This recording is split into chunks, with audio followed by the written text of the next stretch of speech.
are a new unsettling force, and we are powerful. A new unsettling force, and we are here. A new unsettling force for liberation, and we've got nothing to lose but our chains. From the bottom up, nobody's out. Liberation all around. Everybody up, nobody's out.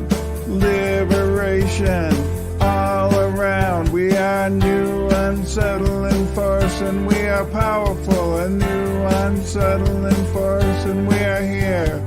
A new unsettling force for liberation, and we've got nothing to lose but our chains. Everybody up, nobody's out. Liberation all around. Everybody up, nobody's out.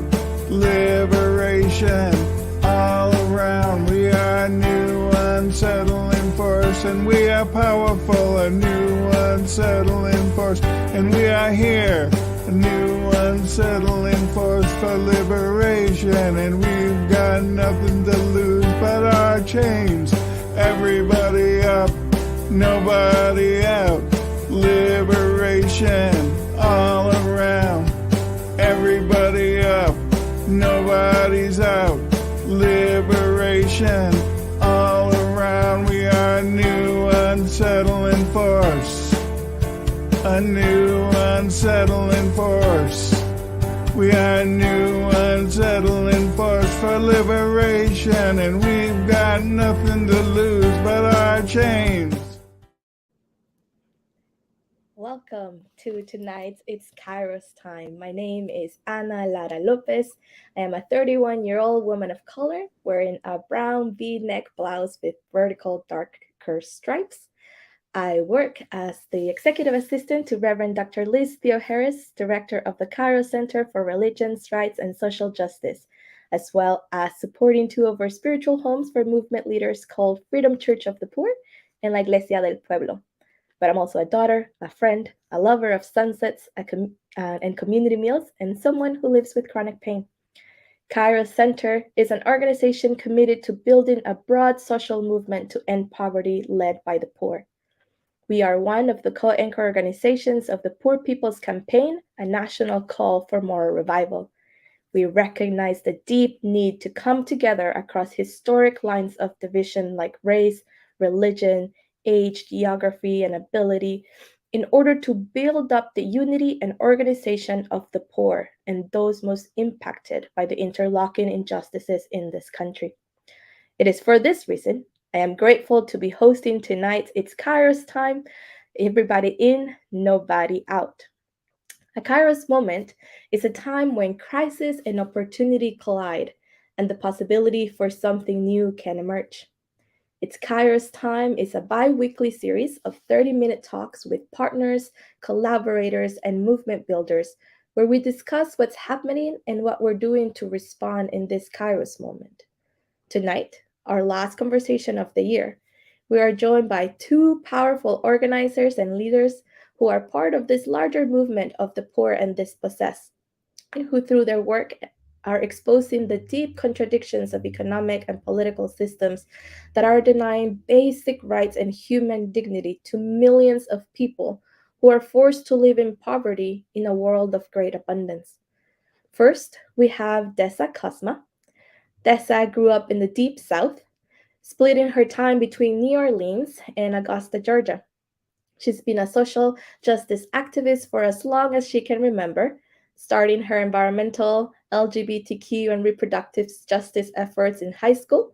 She attended the University of Georgia and earned bachelor's degrees in international affairs, women's studies, and anthropology. She also has a master's in social justice from Mary Grove College. And since moving to Michigan, she has collaborated with some of Detroit's most dedicated economic and racial justice champions. In 2018, Dessa started Detroit Disability Power to grow the organized and power of the disability community and to continue bridging the gap between the disability community and larger social justice movements. She has a particular interest in disability-focused political work, that is grounded in anti-racism and economic justice. Then we also have Reverend Chris Wyile, an ordained United Methodist elder, a musician, justice advocate, and inspiration behind Rolling Nation Network, a nonprofit organization co-founded with his spouse Janelle to help people with wheelchairs get accessible vans. In addition to his efforts in these areas, Chris is also active in New York State PPC, serving as the co-coordinator of the Western New York/Buffalo region, and is on the New York State Care and Arts and Culture teams.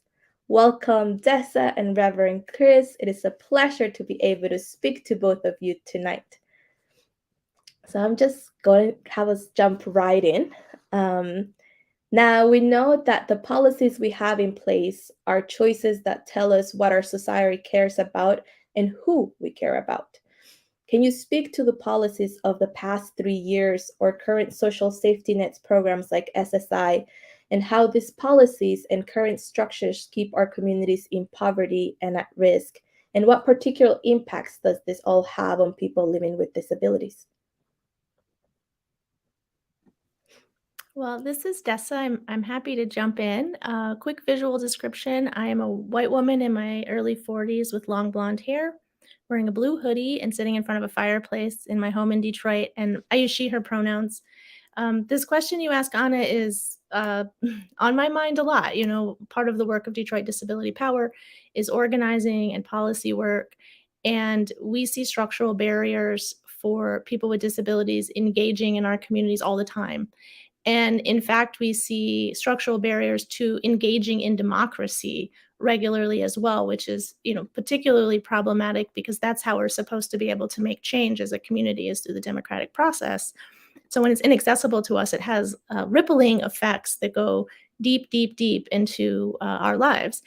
And so without full access to democracy, or the ability to fully engage in our democracy as much as we want to, that means that policies rarely truly reflect our needs and desires or prioritize us as a community. And so for disabled people, this can mean literal barriers to access to voting. We know from research that more than half of polling locations in the United States are not accessible to people with a variety of disabilities, for example. But it also means that we're often not taken seriously as a constituency by candidates or elected officials or other decision makers. And when we're not understood as the big and diverse and important constituency that we are as the disability community, it means that we're being siloed or ignored or neglected. And that has a whole host of outcomes that are bad for us. And I think the COVID pandemic response has been awash with examples of how disabled people were marginalized in policy making. So these medical rationing or crisis standards of care protocols that we heard a lot about in the beginning of the pandemic scared the pants off of disabled people, because we knew that if there was not enough care to go around, that we would be at the back of the line simply because of a bias called ableism, the systemic discrimination of disabled people. And we saw that happening in various states. We also see that happening as there's this rush to, quote, get back to normal. Who is that for? First of all, what is normal? Was normal good enough? No. But also, if we're in a rush to get back to normal, who are we leaving behind who can't afford to take the risk to their health or the health of someone that they care for or live with? What happens to them? Do they just get left out? Is that just the end of the story? And unfortunately, for a lot of people, that is the end of the story because they're not thinking critically about these questions. There's also a slew of economic policies that keep people with disabilities trapped in poverty. They're called the social safety net. I call them the social safety thread. Like we're hanging on by a thread over here. And so this is all, a consequence of us not being fully able to engage in the democratic process, and also being misunderstood and discriminated against in decision making and policy arenas.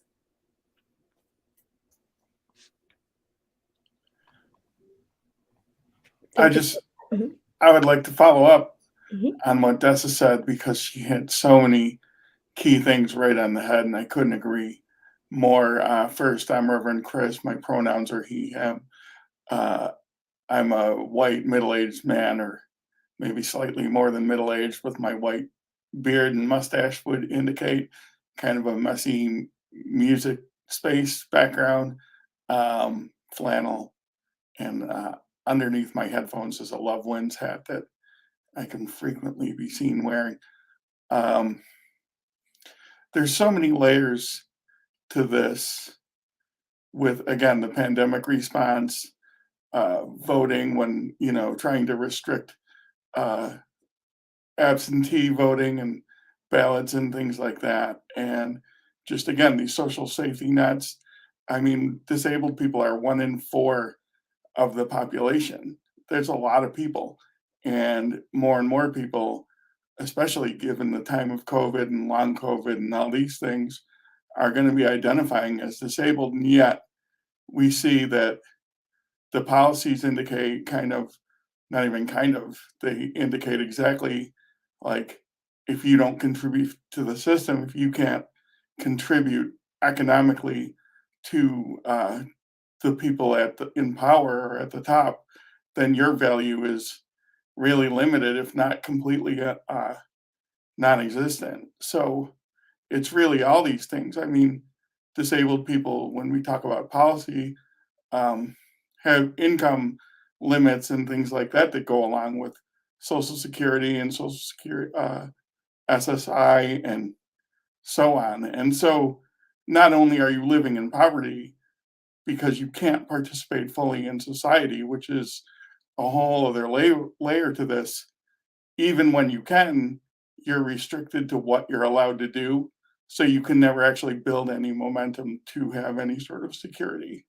And in that sense, you're really vulnerable. And that even goes beyond what Dessa said, which is absolutely true. I mean, the 3 years of the pandemic, really just speaking for myself, has been in fear that I might end up having to go to the hospital and end up at the back of the line or told just to go home. That's real. That's truth. Thank you both. And that's right on, Dessa, when you're speaking about and calling it social safety thread, because we know that even like living with SSI, like you can only get $841 a month, which that barely puts you like that's actually having people live below the poverty line. So it's just ridiculous, and it's definitely putting people in situations. If I could jump in right there, Anna, Yeah. a recent study showed that SSI does not provide even basic housing costs in any part of the country. So there is not a place in the United States where you can live on SSI and meet the rising housing costs. And that in itself is a pretty profound statement. And the good news, though, is there is a bill in Congress to raise the asset limits for people getting SSI. And that's a piece of the puzzle to undoing the poverty trap that our social safety nets can become. And so we're hoping that before Congress is done for the year, this can get passed and start helping people with disabilities get out of this cycle of poverty. That's If I uh-huh. if I can follow up just Mhm. a little bit, I apologize for jumping in there.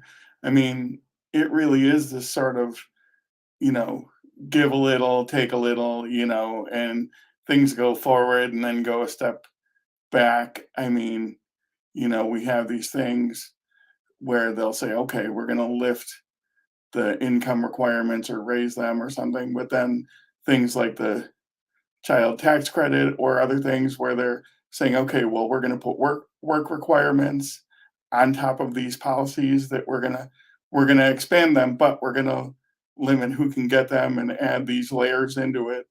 And so all those things happen too. And in New York State here, where I am, we had fair pay for home care workers they're desperately short, and and they gave a little bit and then roundly celebrated how much they gave. They gave, a couple dollars an hour, but not anywhere near what would be needed. And then promptly locked out disabled people from the chambers to, who were still, saying, let's go a little bit further. So on one hand, you kind of try to work with the people who are at least in some limited way trying to work with you, and on the other hand, it also involves trying to push further than they may be comfortable or even willing. That's right. And even what we have just discussed, like in changing these policies that are so needed, we know that part of this change that we need in this nation is like culture shifting. And so I'm curious to hear what insights have the last 2 years, whether it is tools utilized or spaces or experiences that can help us reimagine what is possible, especially as we build this movement and world where, as Reverend Chris's song reminded us, where everybody's in and nobody's out.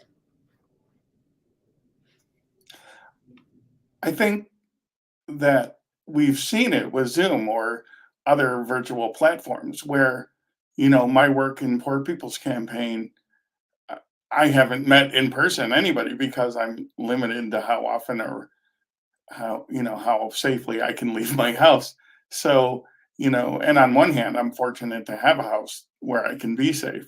So there's that too. But still, back to the question here is like, we've seen inclusion be possible in ways that people never said. And I mean, pre-pandemic, I came to some folks. I'm again a United Methodist pastor, and I came to some folks and I said, I have an idea for online community, and nobody really sort of understood it. And then the pandemic hit and everybody started using it. And then all of a sudden, oh, now we can really do this.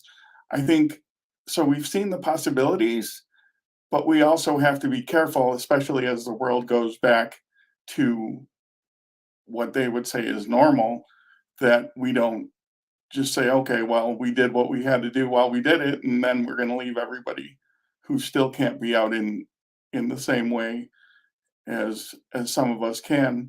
We're just going to leave them out.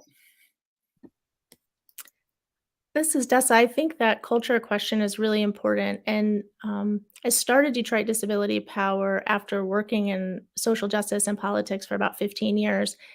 And doing that as a disabled woman. So I'm a wheelchair user and a little person. I'm about 3.5 feet tall. And so I do literally and figuratively see the world from a different perspective. And what I couldn't help but notice in all those years of social justice work is disabled people were being marginalized even in spaces where the values of those spaces were all about inclusion and all about lifting up marginalized people. Um, but I also learned a lot from other movements about how oppression works and how change can happen. And so, from my anti racist training, I learned a framework called the 4 levels of oppression and change, which really influenced how I developed my organization when I started it about 4.5 years ago. And so, just the really brief overview of that framework is that um, oppressions like ableism, racism, homophobia, etc., those operate at a personal level, which is our beliefs and feelings, at an interpersonal level, the way we interact with each other, at an institutional level, like where there are policies and rules that govern an institution, and then at the cultural level, which is what we believe is normal or truthful or beautiful. And that one can be a little harder to put your finger on. I always have people think about media representation if they're having trouble wrapping their head around culture. And so from the beginning, it was important for me that the work of my organization actually attacked ableism at all of those levels. And that cultural level is actually where so much of the fun stuff happens. Like we have weekly accessible dance classes that are virtual and in person. Like no matter how much your body does or doesn't move, you can do this, whether you want to touch another person or not, you can do this. If you want to do it in person or in your living room, we got you, and like So this ability to create cultural space where we can have free expression, we can be with other disabled people who are not judging us or not feeling weird about being around us, where we can build relationships with each other. That is some of the most powerful work, because it starts shifting our consciousness and really getting us to a place where we see how much is possible if we get creative about it. And when we're talking about all this like kind of heavy policy stuff, I always take a breath and remind myself and others, none of this is inevitable. All of the bad stuff that's happening is a set of choices, and I 100% have faith that we as a group can make better choices. I guess if I didn't have that faith, it would be very hard for me to get out of bed in the morning and do this work because it is really hard. But I do feel like this notion of everybody in, nobody out is very similar to something that we talk about a lot, which is true inclusion is revolutionary. Because if we actually created a society and a culture that did like genuinely, authentically, meaningfully include people, to get there, we would have to change every single thing about our culture and society. And that is amazing to me. Like that gets me excited because A, we need to do it. But like, what are the possibilities? That is truly, truly exciting to me. Yeah, I think this is Chris again, and I think there's so many again layers here. And Dessa, you really hit a lot on the head. Rolling Nation for us again is a nonprofit to help people get wheelchair vans and things, because especially as things have shifted into the era of the side hustle and all that, and Uber and Lyft and all those things, like I can't just go take an Uber because I can't get in. My wheelchair, I'm also a wheelchair user, can't get in, and so how do we participate in daily life? And with what we said previously about the pandemic, about other people on the outside getting to determine whose life is or isn't valuable, like that's really dangerous because it's submersive in the culture. Look at the movies that we see where somebody either is like the super inspirational disabled person who can do everything and overcome everything and always has a smile on their face, or they're they just don't want to live anymore. And the truth is that it's not either of those things most often. Like sometimes life is difficult. Sometimes we have to do extra work. And if we all do it, if we all create spaces more meaningfully, as Dessa is talking about, then we go so much further. But I think about myself, like some people might say, well, what is Chris doing? Well, I mean, in addition to making music and helping people get wheelchair vans, I'm a husband, I'm a dad, and these things, and people don't see that. So, or maybe they don't see that. So they might say, well, what kind of quality is there? But the truth is that no, whoever you are, every day you can get up and see the sun and look out your window and and be part of a world where people can love and care about you, and that matters. Like just you are and love is, right? Like you're here, so you have this inherent value, and love is this universal love that includes all of us, no matter what some people or systems might say otherwise. Universal love is for everybody, and we're all part of that. Thank you for that. And that's how you spoke a little bit right now about faith and helping you like get up in the morning. And Reverend Chris, I'd be curious to hear a little bit from you too about the role that faith plays in your life, in your work, but also the imagination of what is possible from your faith perspective. Thanks for asking. I think I already alluded to some of it with, to me, my faith, I'm an evangelist for love more than anything else. I mean, I'm a United Methodist pastor, but I'm a universalist for sure. And I'm quite active in practicing Buddhism too. So people might see these things and say conflict, but I don't know how what somebody does or doesn't come to this idea of universal love. I just know that I'm called to share this universal love with everyone else, no matter how or where I encounter them or the body in which they live. Like, so, and when I think of like faith for me is also about justice, working from the margins in. To me, that's a critical and important part of faith is that faith doesn't start at the top. Faith starts at the bottom. When we lift from the bottom, everybody rises, right? That's a saying that we have in Poor People's Campaign. But I think love always starts on the margins and then works back in because people on the margins have the furthest way to go.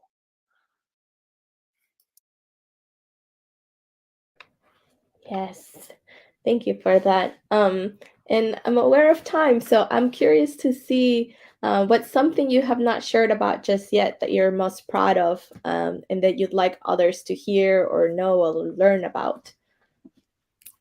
Well, this is Dessa. Something that's on my mind in this conversation is the internal motto of Detroit Disability Power, which is the way we do the work is the work.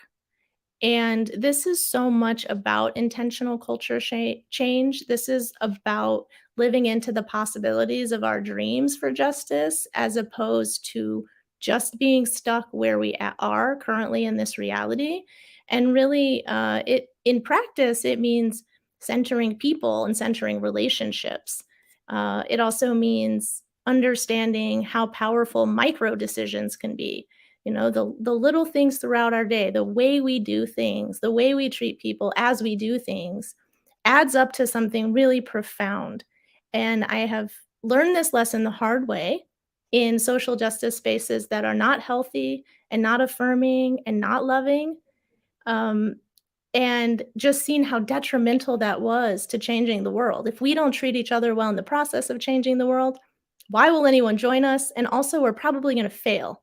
So let's live our values. And to me, part of that is really recognizing and honoring the importance of process and how process informs who can be in and who can be out. If we ignore process, we keep marginalizing people. And so this notion that the way we do the work is really important to me and is a really guiding principle in our disability work.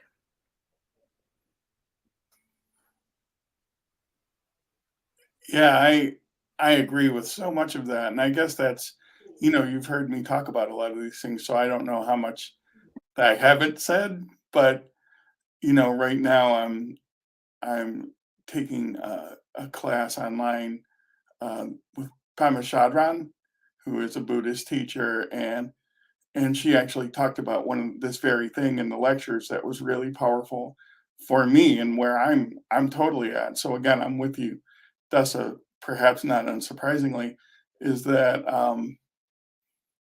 she talked about having a conversation with Alice Walker and about how do we do the work, and that and Martin Luther King and Gandhi and others have talked about this, like you can't hate love into somebody. So it's not only what you do, but how you do it, like how you proceed. And it's small things. It's really, I mean, it's day-to-day things. I mean, it's great if we can help people get wheelchair vans here at Rolling Nation or those things. That's what we're here for. But we're not only like, we just want people to know that somebody is pulling for them. But we can all do that, and we can all do that. You know, at the end of the day, people will see this and maybe they'll say, "Oh, that was meaningful to me." But most importantly, whoever I come in contact with day to day, I want them to know that they matter and that I care and that we're in this together. Like, it's just these small things, and we all can do that. And if we all did that a little bit more, so much the better. As I think it's easy to get lost and it's easy to get dragged down. But just try. You can't go backwards, but you can go forwards. And so just try to do that. Thank you both so much. And thank you, Dessa, for that reminder as well right now of the way we do this work is the work.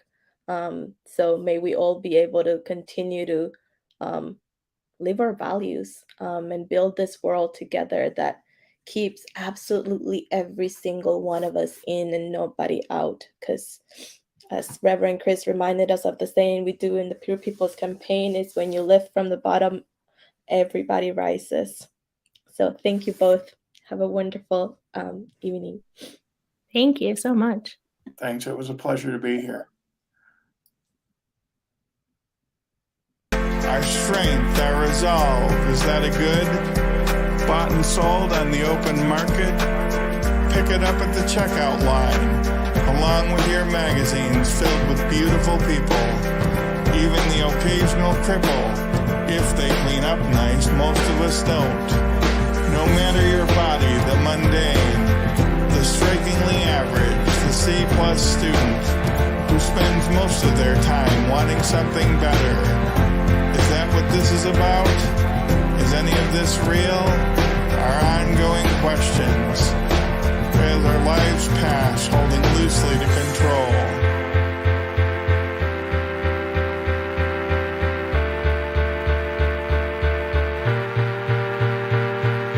Dying from the day we're born, dying from the day we're born, dying quickly, it's all gone. We're dying from the day we're born, dying from the day we're born, dying from the day we're born, dying quickly, it's all gone. We're dying from the day we're born. All this is temporary.